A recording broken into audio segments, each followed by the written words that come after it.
Luka dropped 45 points in his revenge game on the Mavericks. Luka Doncic returned to Dallas and he put on a show. I literally said when the trade happened, I was like, I expect Luka to probably drop 50. And then I was like, well, maybe not 50. But he actually got close to 50. He got 45. Because Luka is the type of player who shows up in big moments. And it was very emotional for him. Like, I'm not going to lie, watching his reactions to that tribute video was actually really hard to watch. Like, we see players get emotional during some of these tribute videos and when they return to a place they were traded from. That's not new, but it was something different about the way he was reacting. Like, yes, he was crying, but you could see the hurt. I don't know how to explain it, but I could feel it.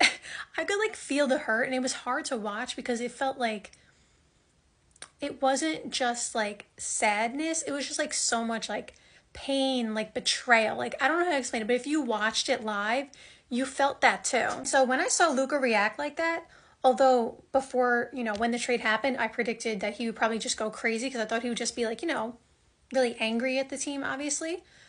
But when I saw his reaction, I was like, not that I was doubting him, but I was like, whoa, is he actually going to be so shaken up emotionally that he's not gonna, score efficiently? Because it can have the opposite effect too. It doesn't necessarily just hype you up and make you play really well. It can also get you off your game because you're just so all over the place.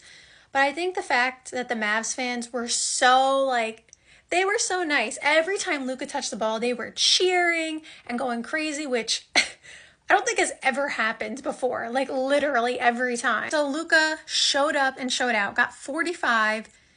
He cooked, and the Lakers got a win. And Luka is still adjusting. I think people forget how long it takes for players to integrate with the new team, especially someone as big as Luka playing with someone as big as LeBron James. That's a major adjustment period, especially given the fact that Luka was not only coming off an injury, but we were all blindsided. Imagine him being blindsided by this trade. So, there were so many unprocessed emotions, and I think there was a report that he had just bought a house in Dallas, a week prior. He had just closed on a house or something.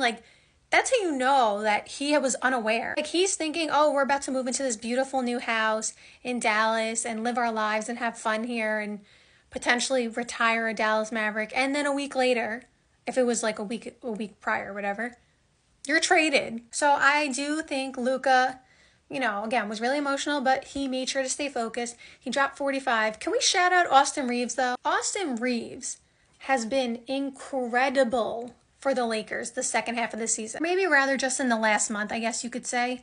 Whenever he came back from injury, he was a little shaky for the first few games or whatever. And after that, he has been on fire. Austin was playing very well, last year, and he's just been improving and improving and improving. And he clearly belongs on the court. But somehow, some way, he looks like a completely different player again. I don't know what happened in between the time that he was injured and he came back, which wasn't super long from my memory. He was out a few games. I don't remember how many games he was out, but it's not like he was out 3 months. It's something in between then, maybe just, obviously playing with Luka and LeBron makes it 10 times easier on him to get open shots. The defense is gravitating towards Luka first or LeBron first, whichever way you look at it. Austin Reaves is going to get so many, open looks. Austin Reaves has really been a game changer for the Lakers.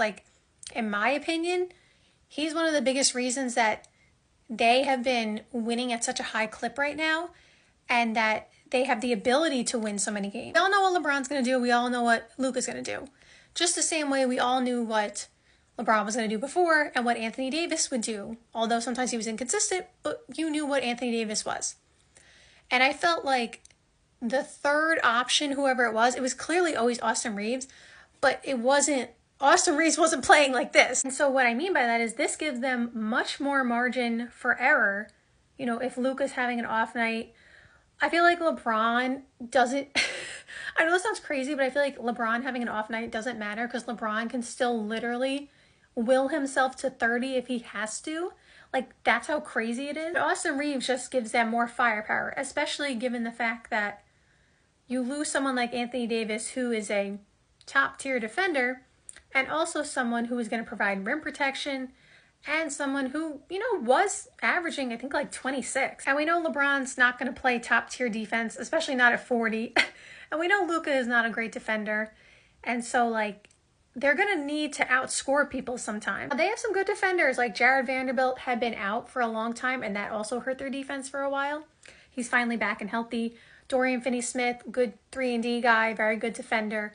So, like, they do have some good defenders, but, like, their three main guys, including Austin Reeves, are not very good defenders. There are going to be times where they're going to have to outscore people, and if Austin Reeves is going to play like this gives them the ability to outscore people if their defense is not great at times. Because if you got LeBron and Luka going for 50, right, or 60, whatever, 30 and 30, another team can still beat you. If you get 30, 30, 30, you get 90 total, 30 from Austin Reeves too, just, making a point. That's really hard to beat. So shout out to Austin Reeves.